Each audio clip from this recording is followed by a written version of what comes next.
ሰላም ጤና ይስጥልኝ። እንደምን ከረማችሁ ጋስፑልዝ ማሂ ቤተሰቦች፣ ኢትዮጵያውያን፣ ኤርትራውያን ይህንን የአማርኛ ቋንቋ የምትሰሙ ሁሉ ከጌታችንና ከመድኃኒታችን ከኢየሱስ ክርስቶስ የሆነው ሰላም በያላችሁበት ይሁን። ዛሬ ዕለተ አርብን አጠር ባለ ኦዲዮ ተመልሻለሁ።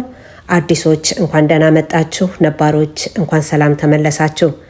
ዛሬ የመጽሐፍ ቅዱስ ክፍልን አይደለም የምናየው፣ ነገር ግን መጽሐፍ ቅዱስ የሚጠቁመንን የዛሬውን ቀን እንድናቀው ከዛሬ 25 ዓመት ጀምሬ የጌታችን የመድኃኒታችን የኢየሱስ ክርስቶስ መመለሻ ቀን በጣም ቅርብ እንደሆነና በእኛ ሰዓት እንደምናየው እኛም ይህን ከማየት እንደማናልፍ አብዝቼ አካባቢ ላላችሁ ሰዎች እገልጽ ነበረ።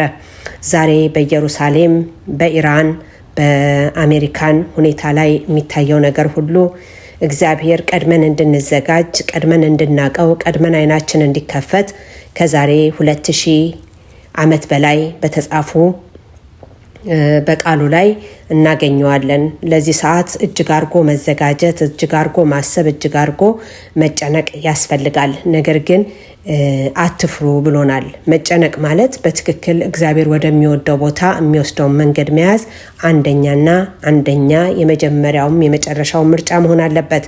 አምላካችን ይመለሳል። ነገር ግን እኛ ሲመለስ ምን እንመስላለን፣ በየትኛውስ ቦታ ላይ እንገኛለን የሚለውን የምናስብበት በጣም አጥብቀን የምንሰራበት ሰዓት ነው። የእግዚአብሔር ቃል ሰማይና ምድር ያልፋል፣ ቃሌ ግን አያልፍም ነው ያለው አይደለ? ቃሉ አያልፍም። ያሉት ነገሮች ሁሉ የምናያቸው እያንዳንዷ በመጽሐፍ ቅዱስ የተቀመጠች ነች። ኢራን አይላትም፣ ፐርዣ የምትባለው በመጽሐፍ ቅዱስ ኢራን ነች። የመጨረሻው ሰዓት፣ የመጨረሻው ጊዜ፣ የምጽአት ጊዜ ላይ በጣም አድርጎ በጣም የሚገልጻት፣ በጣም ያስቀመጣት፣ በጣም ብዙ ነገር የተነገረላት ቦታ ነች በመጽሐፍ ቅዱስ። ዛሬ ፎከሱ ሁሉ በእስራኤልና በዛ ላይ ሲሆን አይናችንን ከፍተን የእግዚአብሔርን ቃል ልንሰማ ይገባል። የእግዚአብሔርን ቃል ልንመረምር ይገባል። የእግዚአብሔርን ቃል ልንከተለው ይገባል። ምክንያቱም ማምለጫው እሱ ብቻ ስለሆነ ማለት ነው። ከሚመጣው ቀን የሚያስመልጠን ነገር ስለሌለ ማለት ነው። እና በጣም አብዝቼ ለማሳሰብ ነው። መፍራት ሳይሆን ያለብን መጽሐፉ ምን ይላል፣ እኔ ምን መሆን አለብኝ፣ ስለ መጨረሻ ቀን መጽሐፍ ቅዱስ ምን ይላል። ዛሬ ራሱ ተነስተን ጉግል እያደረግን እየመረመርን ቀኑ ምን ይመስላል የሚለውን ብናየው ተስፋ እንደሌላቸው አይደለንም።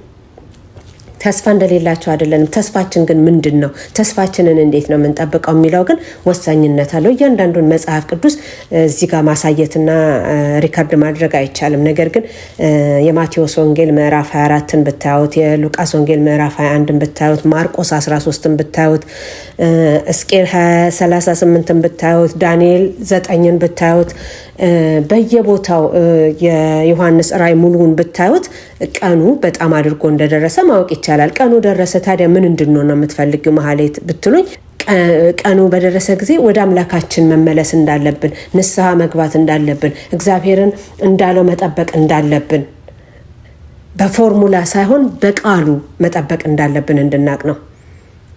እግዚአብሔር በጣም ቸር አምላክ ነው። ዝም ብለን እንድንጠፋ አይፈልግም። ቃሉን አስቀምጦልናል። ቃሌን ብትሰሙ ይለናል። ቃሌን ብትሰሙ፣ ቃሉ ደግሞ የእግዚአብሔር ልጅ ኢየሱስ ክርስቶስ ነው። የእግዚአብሔር ቃል የነበረው፣ ከእግዚአብሔር ጋር የነበረው፣ እግዚአብሔር የነበረው፣ ሰውም የሆነው፣ ስጋ የለበሰው፣ እንደኛ ሰው የሆነው፣ ከዛ ደግሞ እንደ አምላክነቱ አምላክ የሆነው፣ እሱም ማወቅ ክሪቲካል ነገር ነው በአሁን ሰዓት። ጀስት ክሪቲካል ላይክ ናት ኖርማል ቲንግ ይሄን አድርጌ ከዛ እንደዚህ ብዬ የምንልበት ሰዓት።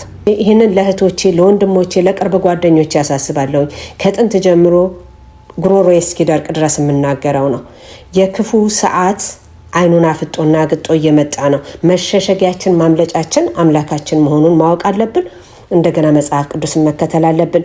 ለዛሬ ዕለተ አርብን ብዙ ይዤላችሁ አልቀረብኩም። ነገር ግን እነዚህን የመጽሐፍ ቅዱስ ክፍሎች ልብ አድርጋችሁ እንድታነቧቸውና አምላካችን እንደሚለው የተዘጋጀንና የነቃን እንድንሆን ቀኑንም እንድንዋጀው ለማሳሰብ ነው። አብራችሁኝ ስለቆያችሁ ከልብ እያመሰገንኩኝ ሮብን በኦዲዮ ቅዳሜን ደግሞ በቪዲዮ ተመልሼ እስካያችሁ ድረስ መልካም ዕለተ አርብ ይሁንላችሁ። ሰላም ቆዩኝ። ሰላም ያገናኘን።